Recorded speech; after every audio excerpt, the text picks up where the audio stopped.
सर्वांना सस्नेह जय जिजाऊ जय हरी. मी हबप ज्योतिताई जाधव, राहणार सिंदखेड राजा, महासचिव संत नामदेव तुकाराम वारकरी परिषद मराठा सेवा संघ प्रणित. आजचा विषय असा आहे की आपण काही दिवसांपूर्वी पाहिलं असेल तर विविध वारकरी संघटना ह्या उपोषणासाठी बसलेल्या होत्या आणि विषय होता की इंद्रायणी प्रदूषणमुक्त करण्याबाबत ह्या विषयाला धरून आंदोलन करण्यात आलेलं होतं. आणि त्या ठिकाणी शासनाने काही आश्वासनं दिल्यानंतर ते उपोषण ते आंदोलन मागे घेण्यात आलं. तर ही गोष्ट नवीन नाही, या अगोदरही अनेक वेळा निवेदनं देण्यात आलेली आहेत, आंदोलनही करण्यात आलेले आहेत, उपोषणंसुद्धा करण्यात आलेली आहेत. पण शासनानं आत्तापर्यंत फक्त आणि फक्त आश्वासनच दिलेले आहेत. त्यावर ठोस कुठलीही कार्यवाही करताना आत्तापर्यंत आपल्याला शासन दिसलेलं नाही आहे. आज आपण असं म्हणू की इंद्रायणी नदीची प्राणप्रतिष्ठाच करणं गरजेचं आहे. कारण आपण बघितलं की ज्या पद्धतीने इंद्रायणीमध्ये प्रदूषण चहोबाजूंनी जशी लोकसंख्या वाढते तशी प्रदूषण प्रचंड वाढलेलं आहे आणि त्या सगळ्यांचा समावेश इंद्रायणी नदीमध्ये केला जातो. त्यामुळे आजची जी इंद्रायणीची अवस्था आहे ती म्हणजे भारतामध्ये सगळ्यात वाईट जर अवस्था कोणत्या नदीची असेल तर ती इंद्रायणी नदीची आहे. आपल्याला माहीत आहे की संत ज्ञानेश्वर माऊली यांचं संजीवन समाधी स्थान त्या ठिकाणी आळंदी या ठिकाणी आहे. तसेच इंद्रायणी नदी ज्या ठिकाणी संत तुकोबाराय यांचा जन्मगाव आणि यांची जन्मभूमी कर्मभूमी असलेलं देहू गावसुद्धा त्या ठिकाणाहून जवळ आहे.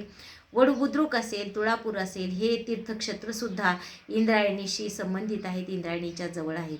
असं असताना सुद्धा इंद्रायणीची आजची अवस्था मात्र भारतातील सर्वात वाईट नदी आपल्याला म्हणता येईल. वाईटात वाईट परिस्थिती कोणत्या नदीची असेल तर ती इंद्रायणी नदीची आहे.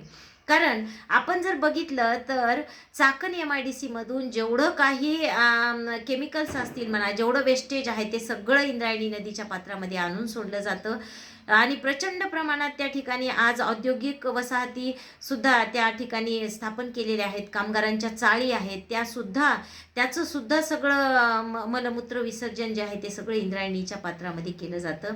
एवढंच नाही तर दक्षिण दिशेला जर आपण विचार केला तर एका अहवालानुसार त्या ठिकाणी आज 1700 वसाहती म्हणजे हाऊसिंग सोसायटीज आहेत, ज्यामध्ये असलेल्या आजची फ्लॅटची जी संख्या आहे ती 80,000च्या वर आहे. 80,000 जवळजवळ फ्लॅट्स तिथं आज आहेत आणि येणाऱ्या काळामध्ये ही संख्या लाखाच्या वर जाईल आणि त्या सगळ्यांचं मलमूत्र विसर्जन हे इंद्रायणीत केलं जातं. याचा परिणाम असा झाला की इंद्रायणीचं पात्र हे ऑलरेडी लहान आहे. पहा, इतर नद्यांच्या कम्पेअर जर आपण बघितलं तर ते पात्र जे आहे ते लहान पडतंय आणि इतक्या प्रचंड प्रमाणात त्यामध्ये जर केमिकल सोडले जात असतील औद्योगिक क्षेत्रातले किंवा घरगुती वसाहती ज्या आहेत त्याचं मलमूत्र जर त्या ठिकाणी विसर्जित केलं जात असेल, त्यात आणून सोडलं जात असेल, तर ही इंद्रायणी नदी आता ते वाहून नेण्याला सक्षम राहिलेलीच नाही. म्हणजे आजची इंद्रायणीची जर परिस्थिती आपण पाहिली तर ते एक ओपन ड्रेनेज झालेलं आहे असं आपण म्हणू, ज्यामध्ये चहूबाजूंनी फक्त आणि फक्त रसायनं केमिकल्स असतील किंवा वेस्टेज असेल फॅक्टऱ्यांमधून बाहेर पडलेलं किंवा मग सोसायट्यांमधून बाहेर पडलेलं मलमूत्र विसर्जन असेल, हे सगळं इंद्रायणीत आणून सोडलं जातं आहे आणि इंद्रायणी मात्र ते वाहून नेण्याला आता सक्षम नाही आहे. एवढ्या मोठ्या प्रमाणात घाण त्यामध्ये सोडली जाते आणि इंद्रायणी आता खरोखरच ते वाहून नेण्यासाठी सक्षम राहिलेलीच नाही. आणि इंद्रायणीचं जे आजचं स्वरूप आहे ते एक अतिशय ज्याला आपण म्हणून मोठं ड्रेनेज, ओपन ड्रेनेजच झालेलं आहे. त्यामध्ये जी पवित्रता ज्या संतांना अभंगांमधून आपण पाहिले इंद्रायणीचं वर्णन ते आपल्याला आज कुठेही दिसून येत नाही आणि यासाठी ठोस असे प्रयत्न करणं गरजेचं आहे. कारण आपण काही जर मत आपल्याला पाहायचं असेल तर आपण असं म्हणू शकतो की जे पाणी एक वेळ त्या वळणाकडे गेलेलं आहे तर ते आपण उलट वळवू शकत नाहीत, हेही तेवढंच खरं आहे.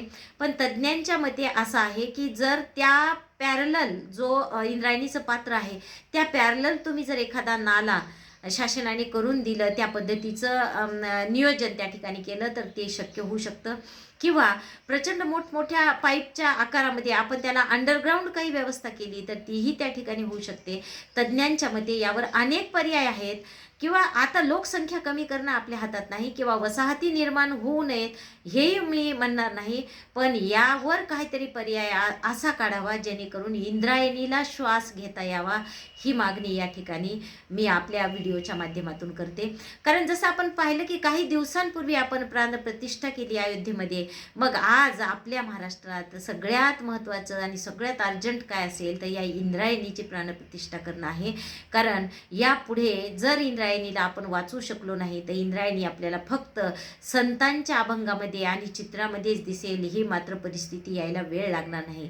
कारण MIDC प्रचंड मोठ्या प्रमाणात वाढत आहेत, लोकसंख्या प्रचंड प्रमाणात वाढत आहे आणि त्या सगळ्याच्या मलमूत्र विसर्जनाची मात्र जी व्यवस्था आहे ती फक्त आणि फक्त इंद्रायणी नदीतूनच सोडली जाते.